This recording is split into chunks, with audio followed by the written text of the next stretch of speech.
My girlfriend, Emily, talks in her sleep. At first, it was cute and funny to tell her what she said.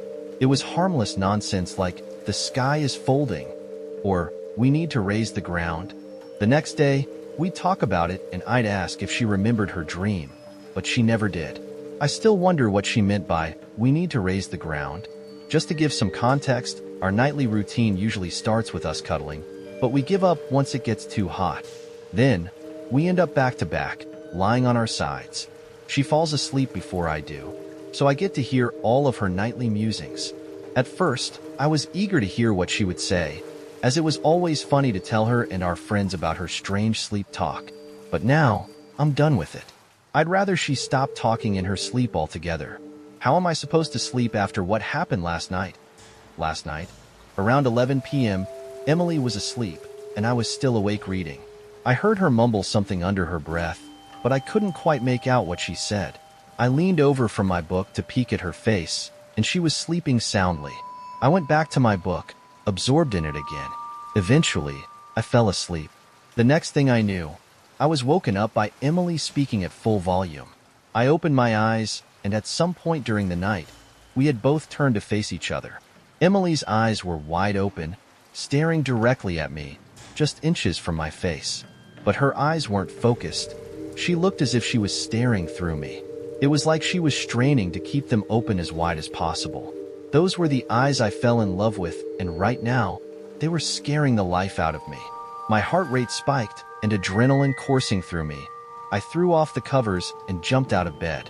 Looking at her, her eyes followed me like a painting, but her body remained still. For a moment, I thought maybe my book light was disturbing her, and what she had said was, "Can you please turn that off?" But as I stood there, I realized something wasn't right. She wasn't moving, but her eyes were darting from me to the room. I nervously asked, "Are you all right?" No response. But those eyes, they locked onto mine. Her breathing hadn't changed. It was the steady rhythm of someone asleep. Then, while still staring at me, she said in a too-deep voice, "Come back to bed, darling." Emily had never called me darling before. We have pet names, sure, but they're things like pumpkin, baby, or cupcake. Darling was something my grandmother would call me. I decided I needed to get more information before climbing back into bed with what was possibly a possessed girlfriend. I asked again, "Are you awake, sweetie?" No response. Her eyes flicked from me to the wall, then to the door, and up to the ceiling. I was about to leave the room when her wide-open eyes rolled to the back of her head. The whites of her eyes stood out in the dim light of the book light. "No pupils in sight," she said. "Of course I'm awake. Come back to bed," with a subtle tap of her fingers on the comforter. At first, I thought maybe she was sleepwalking. If she was moving her hands, surely she must be awake now. But looking at her fingers, it was as if she was pretending to have control. One finger pointed straight down, while the others pointed sideways. Her hands didn't look like Emily's hands.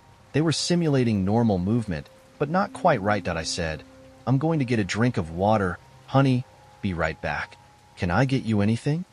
Fully planning to bolt the moment I stepped out of the room, but my normally sweet and agreeable girlfriend wasn't having it. In that deep, horrifying voice, she said, "Take one step out of that door, and I'll rip out your throat and shit down your neck." Shocked but trying to stay calm, I replied, "As interesting a proposition as that is, I think I'm going to," and quickly grabbed my water bottle from the nightstand. This did not please Emily. She suddenly started screaming and made her way toward me, fingers outstretched.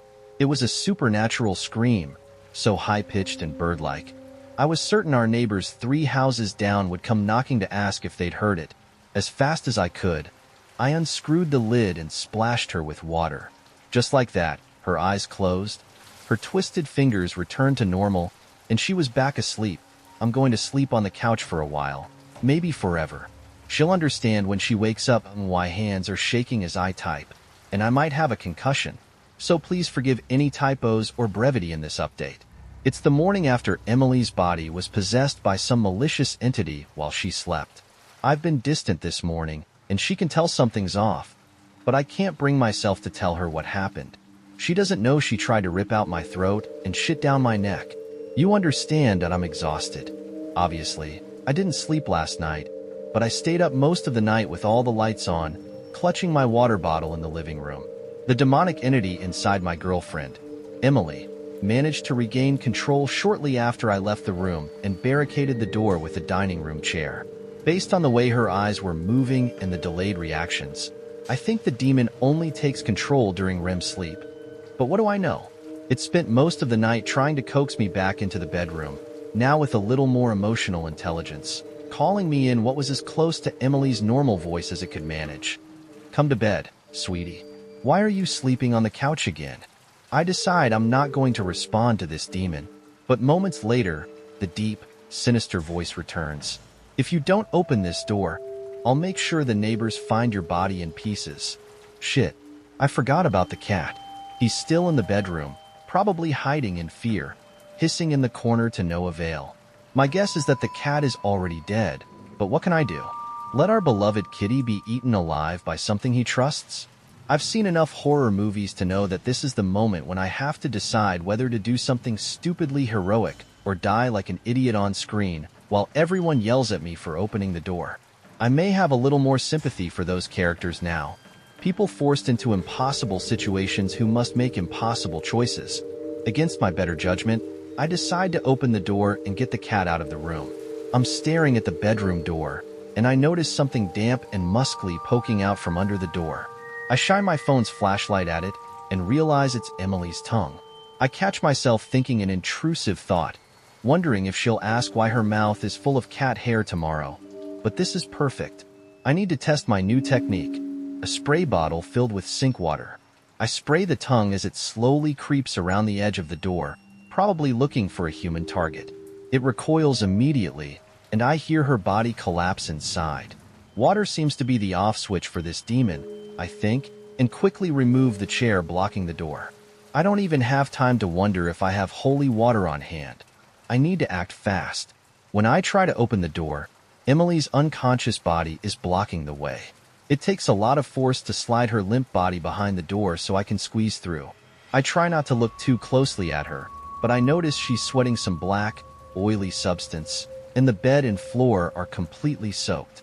The reason it was so hard to open the door becomes clear. The demon sweat is sticky. She might be stuck to the ground. Carefully avoiding stepping in the goo, I make it into the bedroom. But to my dismay, I don't see the cat right away. It must have crawled and hid under the bed in its terrified state. Great.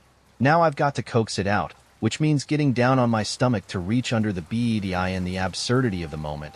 I have one hand holding a spray bottle aimed at my unconscious girlfriend and the other reaching under the bed to grab the cat. I keep my eyes fixed on Emily as I blindly reach under the bed. I feel its soft fur. I grab it and try to pull it toward me, but the cat wriggles free, with no intention of making it easy. It crawls deeper under the bed. Frustrated, I briefly take my eyes off Emily to check where the cat went. No sign of it.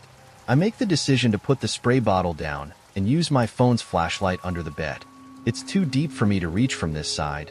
I'll have to go around to the other side to get it. But as I pull my head back out from under the bed, I realize my fatal mistake. Emily has woken up. She's standing over me, a dark figure while I lie vulnerable on the ground. Her teeth look sharper in the light of my phone's flashlight. Why didn't I turn on the bedroom light? And she's drooling that black, oily substance.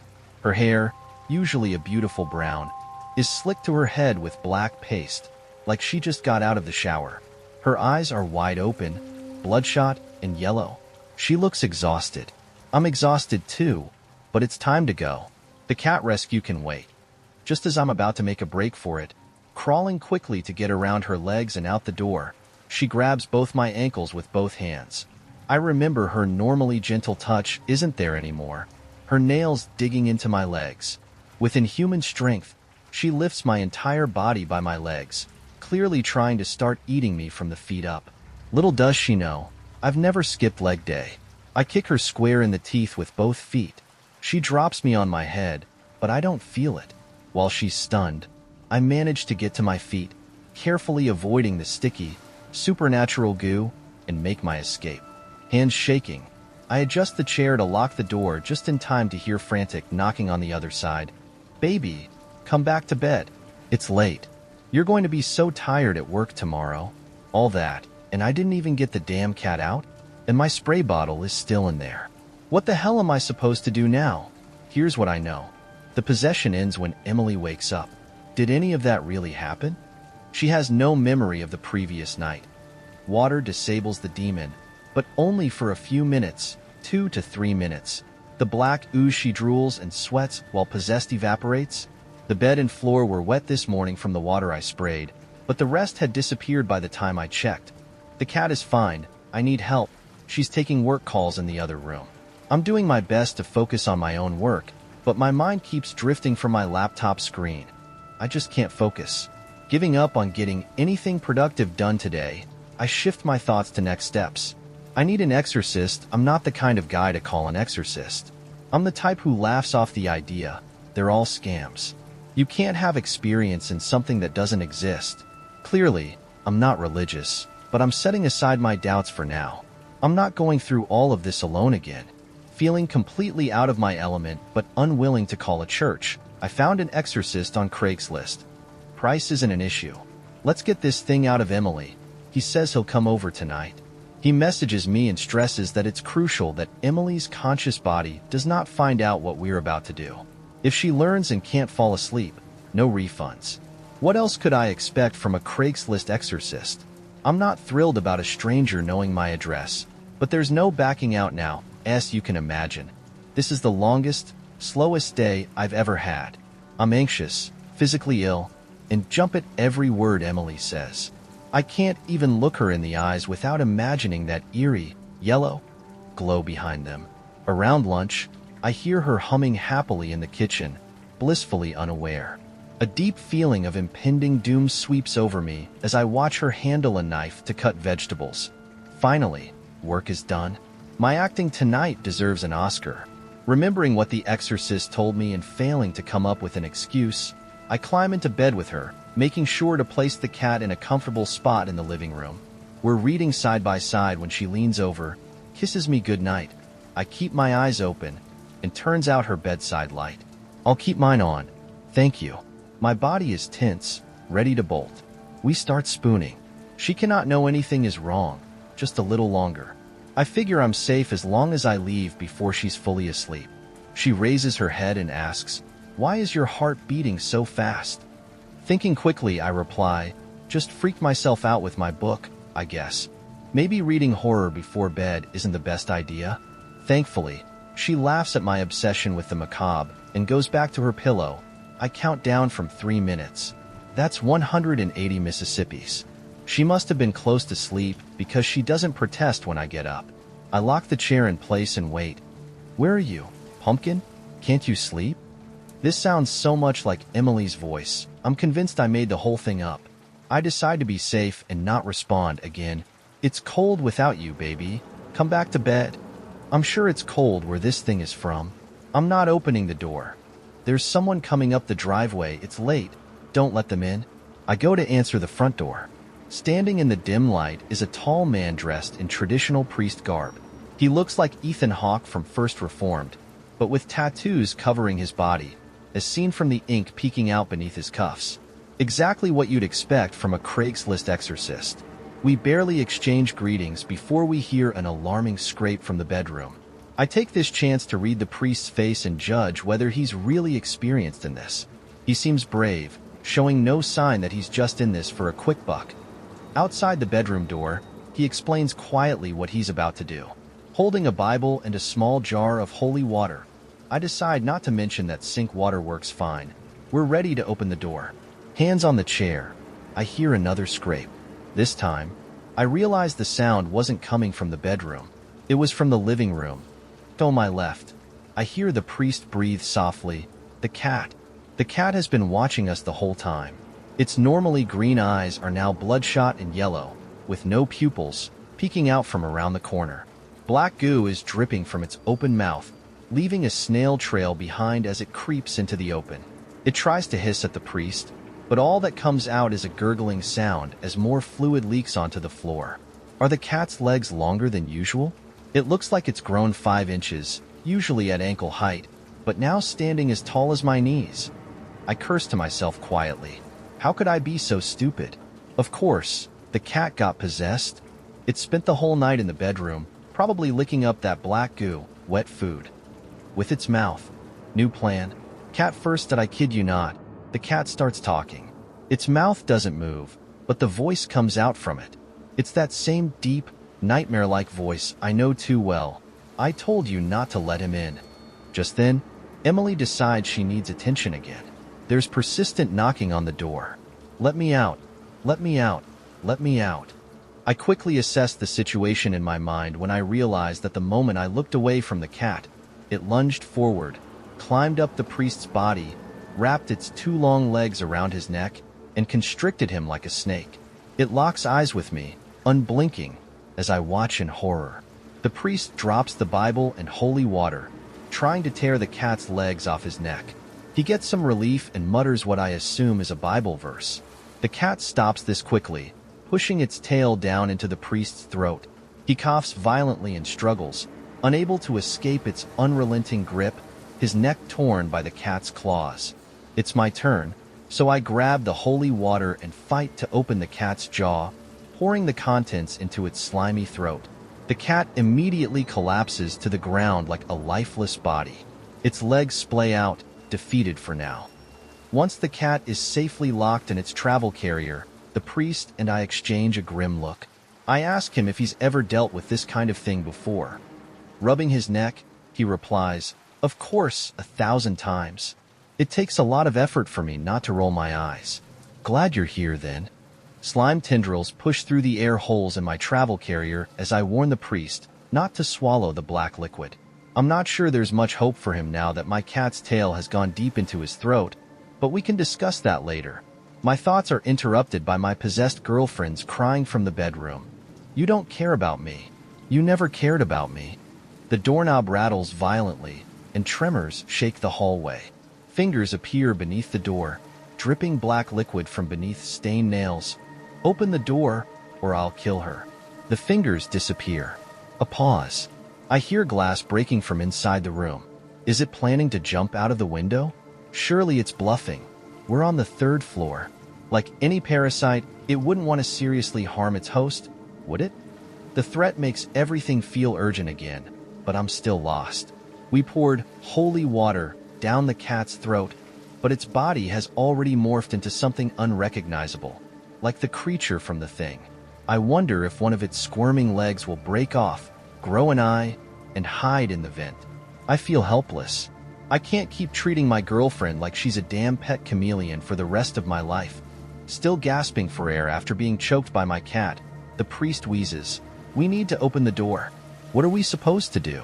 Water only slows her down for a moment. It's too dangerous to do the ritual while she's in this state. We'll get her in the shower, then restrain her. That's a good plan. Why didn't I think of it? Feeling a little braver now that the priest is proving useful, I start to move the chair. "Thank you, baby. Why did you lock me in here? I've been so scared." My mind refuses to distinguish between the demon's manipulative pleas and the real ones from my girlfriend. I hesitate but force myself to push aside her false cry for help. With the chair in hand, I step back from the door. There's a brief silence. The latch clicks, and she's opening it. Her hair, slick and black, covers her face as she pushes through the crack in the door. She seems taller now, as her full figure comes into view. Then a yellow eye, surrounded by a ring, peeks out from beneath her hair. I desperately look into it, hoping to find some trace of her inside. She's holding a broken glass shard, pressing it against her wrist. Before I can protest, the priest sprays her with water. She tries to dodge, but the second blast soaks the pajamas my mother gave her for Christmas. I'll never forget the helplessness I felt in those next few moments. Just seconds from losing control, the demon slashes my girlfriend's wrist with the glass. Not stopping there, she tears the rest off with her teeth. Her hand, now severed, drops to the floor in a grotesque puddle of blood and black liquid. I in shock. I witness a transformation happening before me. Her body shakes uncontrollably as her skin starts to return to normal. I remember a classmate from school who had seizures, and how we needed to protect her head, but I'm paralyzed. The priest doesn't stop to process that my girlfriend has just lost her non-dominant hand. He lifts her up, rushes her into the shower, and turns on the water. I stand there, shell-shocked and maybe concussed, watching in slow motion as I look from her severed hand to the shower, then back to the bedroom. The beast has turned our room into a nest. The walls, windows, and ceiling are coated in black goo, thick and sour like spoiled milk. It's dripping from the ceiling fan onto the bed, and our furniture is barely recognizable, covered in a web of the same fluid. The priest is at the sink, washing his hands. He approaches and shakes me by the shoulders, as though he's been trying to get my attention for a while. "Are you with me? We need to act. I need your help. Now." I snap out of my daze. The priest, now gritting his teeth and looking frantic at my inability to grasp that nothing will ever be normal again, asks, "Do you have rope, handcuffs, anything to restrain her with?" "I have some bungee cords in my car." I'll go get them." I race down the stairs, taking them 3 at a time. Grabbing the keys from the hook, I run to the car, find the bungee cords in the trunk, and rush back upstairs. The priest is rummaging through our medical cabinet, looking for something to stop the bleeding from my girlfriend's arm. He applies pressure as I arrive. I quickly tie a bungee cord around her arm, creating a makeshift tourniquet to slow the bleeding. Together, we carry her limp body to the bed and tie her down to the frame, both legs and one arm. Her head hangs loosely. I wonder how long it will be before she turns back into that creature, but then she wakes. She looks up at me, disoriented, then starts crying as the pain sets in. "It's okay, baby. It's okay. I know this is bad. We're working on it." I swallow the lump in my throat as I sit on the bed, kissing her forehead over and over, trying to comfort her through the impossible. She's in so much pain. Part of me wishes the demon would take over again, so she wouldn't have to feel this. Thankfully, she faints. Her eyes remain open, and I tilt her head up to face me, watching as that emptiness returns. Her pupils go from brown to yellow, opaque and wild. Her descent back into madness. Tears and blood still streak her face as she smiles. "It's over. You failed. Amen." The deep voice from earlier echoes through her twisted grin. What does this creature consider victory? It's more restrained than before, but it seems to know something we don't. I notice something move in my peripheral vision. It's my girlfriend's severed hand, crawling across the floor like a spider. A trail of sludge follows it as it reaches the spray bottle. It realizes we're watching, its empty form turning toward us. The hand leaps, tackling the bottle and tumbling awkwardly down the stairs. I stand frozen. We need to follow it. We can't let it escape the house. Loud, violent noises come from the bedroom. "John, the knots are holding. You go after the hand. I'll perform the rites," says the priest as I rush down the stairs. I can hear the low chants of the ritual in the distance. "Lord above, Redeemer of the world, have mercy on us. It's just a hand. It can't have gone too far. Maybe it let the cat out. It could be worse. It could always be worse." I flick the lights on as I move. It's on the first floor. I carefully step over the black goo, trying my best not to get any on me. It reminds me of when my pet snake escaped, and Emily and I spent hours looking for it.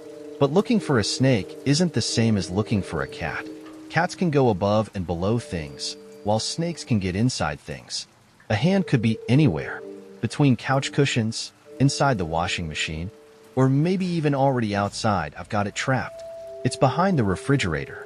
Acting like I haven't noticed the slime trail leading straight to it, I casually walk to the cabinet to grab a glass of water. My makeshift weapon is ready. I approach the side of the fridge and peek behind it. Nothing. Then suddenly, something moves in front of the kitchen light. Like an insect, the hand leaps down from the top of the refrigerator, perfectly positioned to land on my face. Still wearing Emily's class ring, the hand latches onto my head, yanking my hair and forcing a grip around my teeth, pressing its fingers into my eyes. I drop the glass. With both hands, I struggle to pull the hand off my face, then throw it as hard as I can against the wall. My vision blurry, I pick the hand up from the ground and run water over it in the sink, splashing my face to clean out my mouth. In a panic, I fill a cooler with ice and water and toss the hand inside. I rush back upstairs, hoping, praying that the priest has done his part. It's eerily quiet, except for the strange meows of the cat coming from the other room. The priest stands over Emily, muttering under his breath, clutching a Bible in one hand while the other moves in strange gestures. When he sees me, he quickly closes the Bible. But as I glance at it, I see that it's not really a Bible at all. Inside are symbols and markings that resemble demonic writing. Still, the priest assures me that his work is done. That the demon is gone, I carefully place Emily in the back seat and call to the priest over my shoulder. I'll pay him when we get there. I buckle my seatbelt, glance out the window, and notice a tattoo on the priest's arm that matches one of the symbols in the false Bible. As I drive to the hospital, it feels like any husband rushing his wife to the hospital in labor. I wonder if doctors can reattach a hand the way they do with a finger. Then I wonder if the hand should even be reattached. Should I ask the priest to bless it before anything happens to it? As the car speeds down the empty streets, my mind races, thoughts overlapping in a chaotic mess. Emily's breathing is shallow in the back seat, her face pale, her once vibrant eyes now dull and lifeless. I can still hear the demon's voice echoing in my head, its malicious grin imprinted in my memory. What if she never fully returns? What if this was only the beginning? I glance over at the priest. His face is a mask of grim determination, but there's something else behind his eyes, something darker. The tattoo on his arm still nags at me, like a puzzle I can't solve. The lines of it seem to move, shifting ever so slightly as I look. I feel my stomach tighten. I don't trust him. Something about this whole situation feels wrong. You're sure this is over? I ask, my voice barely above a whisper. I'm not even sure I want to hear the answer. The priest doesn't look at me. His fingers twitch nervously around his rosary. It's never over, he mutters, barely audible over the hum of the engine. You can't just remove a demon like that. It leaves traces, residue. It changes things. What do you mean, changes things? I ask, my voice rising despite my best efforts to stay calm. What is happening to her, to us? He turns toward me now, his gaze intense, almost pitying. The demon's mark is still on her. It'll leave scars, some visible, some not. It might take days, weeks, or longer for her to fully return to herself. But it will always be there, lurking just beneath the surface. I feel a chill run through me. The weight of his words settles on my chest like a stone. Emily, can she ever truly be herself again? I glance back at her, her face blank, her once bright and lively features now just a mask of exhaustion. Her hand, still wrapped in bandages, rests limply by her side. I wonder if she can feel it, the lingering touch of the thing that controlled her, the thing that nearly killed her. Suddenly, the car lurches. The brakes screech in protest, and I snap forward, hands instinctively gripping the wheel as I try to steady the vehicle. My heart pounds in my ears. What the hell? I gasp, looking around, but there's nothing. No cars, no obstacles. The road is clear. The priest's eyes flash with something like recognition. It's her, he says, voice tense. She's waking up. I turn back to Emily. Her fingers twitch, then curl into a fist. Her eyes flicker, then snap open, yellow, wide, and devoid of warmth. John. She whispers, her voice a raspy, broken thing. Help me, please. I slam the brakes. The car screeches to a halt, and I whip around to face her. But it's not her anymore. It's the thing that used to be her. Her face is contorted in a grotesque grimace, her lips pulled back into a smile too wide to be human. You're mine now, the demon growls, its voice deep and unholy, slipping from Emily's throat like oil. Forever. The priest's hand shoots out, grabbing his Bible. Hold her down, he orders, but it's already too late.